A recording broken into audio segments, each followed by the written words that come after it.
Assalamualaikum warahmatullahi wabarakatuh. Saya Anissa Kusnul Khotimah, NIM 103 dari kelas MBS 4C. Di sini saya akan sedikit menjelaskan materi mengenai penyaluran dana pada bank syariah. Pengertian penyaluran dana. Penyaluran dana sering disebut juga dengan pembiayaan. Pembiayaan adalah aktivitas bank syariah dalam menyalurkan dana kepada pihak lain selain bank dengan menggunakan prinsip syariah. Di dalam penyaluran dana terdapat dua prinsip, yaitu prinsip jual beli dan prinsip bagi hasil. Prinsip jual beli terdiri dari 4 prinsip, yaitu murabahah, istisna, salam, ijarah. Sedangkan prinsip bagi hasil terdiri dari mudharabah dan musyarakah. Yang pertama, saya akan menjelaskan materi tentang murabahah. Murabahah berasal dari kata ribu yang artinya menguntungkan. Murabahah adalah jual beli barang dengan menyebutkan harga pembelian dan margin yang diinginkan. Sumber hukum murabahah terdapat pada Quran Surat An-Nisa ayat 29. Dasar Fatwa DSN nomor 4 tahun 2000 tentang ketentuan murabahah pada perbankan syariah. Yang pertama, ketentuan umum murabahah dalam bank syariah.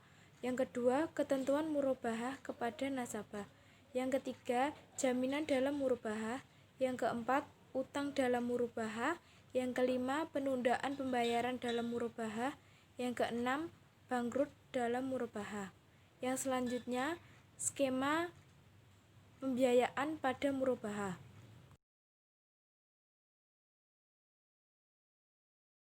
Dari skema murabahah yang telah ditampilkan berikut ini adalah penjelasan prosesnya. Yang pertama, negosiasi antara pihak bank dengan nasabah, yaitu dengan menyebutkan spesifikasi produk, harga beli, harga jual, jangka waktu pembayaran atau pelunasan, serta persyaratan lain yang harus dipenuhi sesuai dengan ketentuan bank syariah.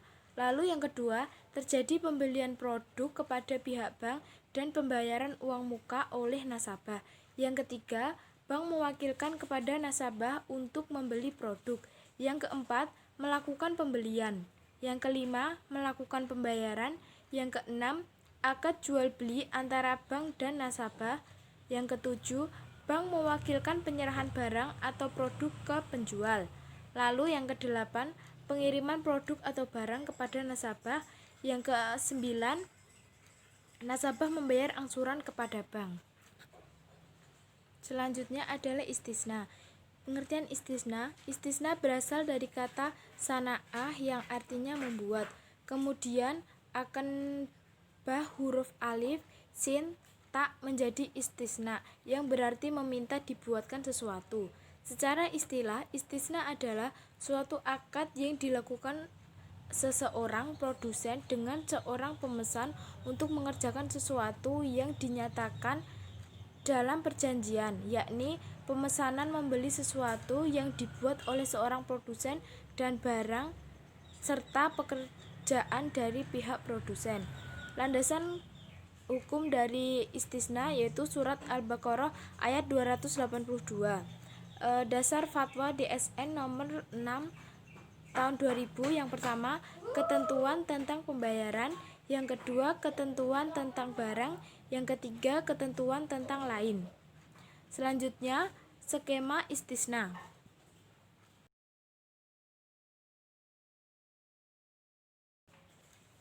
Dari skema yang telah ditampilkan berikut, keterangan mengenai proses pembiayaan istisna. Yang pertama, mengajukan pemesanan barang.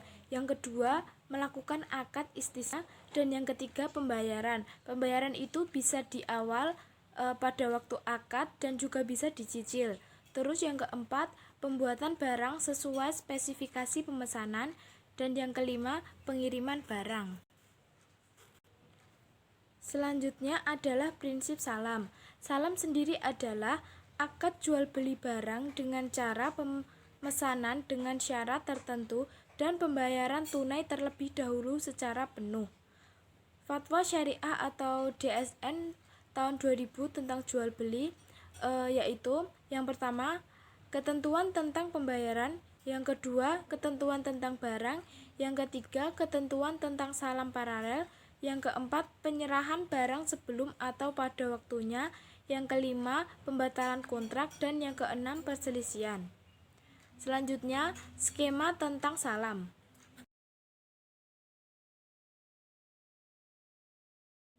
Dari skema yang telah ditampilkan tadi, proses pembiayaan salam yang pertama adalah melakukan akad, yaitu nasabah akan membeli barang ketika sudah ada. Yang kedua, akad pemesanan barang. Dan yang ketiga, pembayaran dilakukan di muka. Dan yang keempat, penjualan mengirimkan dokumen pengambilan barang. Dan yang kelima, pengiriman barang atas perintah bank. Terus, perbedaan antara istisna dan salam yaitu istisna pembayaran dilakukan di akhir, sedangkan salam pembayaran dilakukan di awal. Kalau istisna barangnya belum ada di pasaran, sedangkan salam barang sudah ada di pasaran. Lalu istisna letak hutang berada di pihak pembeli, sedangkan salam letak hutang berada di pihak penjual. Yang terakhir, istisna akadnya boleh dibatalkan sepihak, sedangkan salam tidak boleh dibatalkan. Akad selanjutnya adalah ijaroh. Ijaroh adalah transaksi sewa-menyewa atas suatu barang dan atau jasa antara pemilik objek sewa termasuk kepemilikan hak pakai atas objek sewa dengan penyewa untuk mendapatkan imbalan atas objek sewa yang disewakan. Sumber hukum ijarah terdapat pada Quran Surat Al-Talaq ayat 6. Fatwa nomor 9 tahun 2000 mengenai ijarah yang pertama adalah rukun dan syarat ijarah. Yang kedua, ketentuan objek ijarah. Dan yang ketiga, jika salah satu pihak tidak menunaikan kewajiban atau terjadi perselisihan antara kedua belah pihak, maka penyelesaiannya dilakukan melalui badan arbitrase syariah setelah tidak tercapai kesepakatan melalui musyawarah. Lalu selanjutnya, skema tentang ijarah.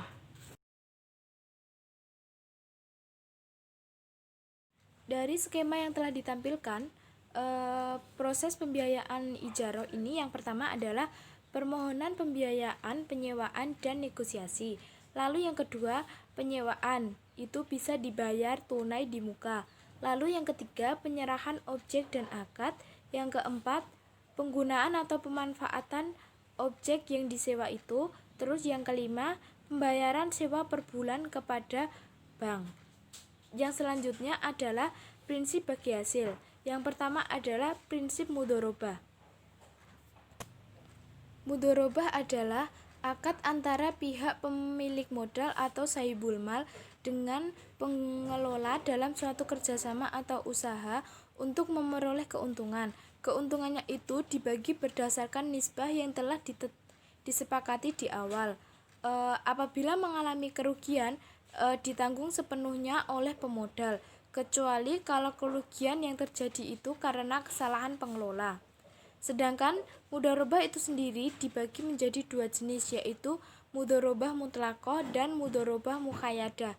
Mudharabah mutlaqah yaitu pengelola diberi kebebasan berusaha, sedangkan mudharabah muqayyadah pengelola diberi syarat di dalam berusaha. Misalnya ada jenis usaha, waktu, dan lain-lain, itu ketentuannya diberikan oleh pemodal.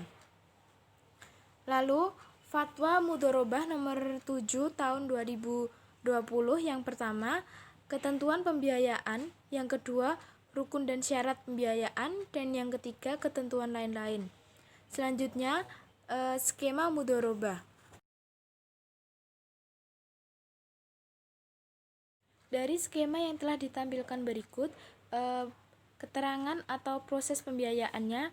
Yang pertama, mengajukan kepada bank untuk memperoleh modal usaha.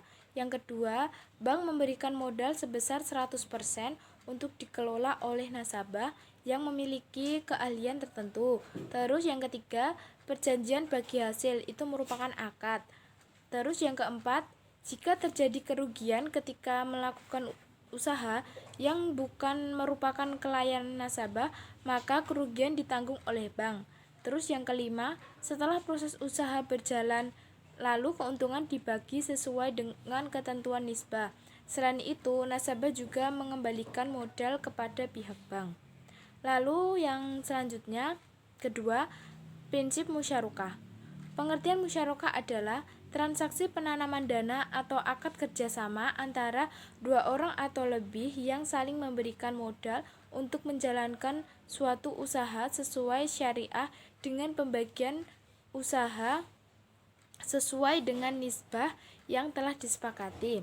Sedangkan untuk kerugian sesuai dengan modal yang diberikan oleh masing-masing. Lalu fatwa nomor 8 tahun 2000 tentang pembinaan musyarakah. Yang pertama, pernyataan ijab dan qabul harus dinyatakan oleh para pihak untuk menunjukkan kehendak mereka dalam mengadakan kontrak atau akad. Yang kedua, pihak-pihak yang berkontrak harus cakap hukum.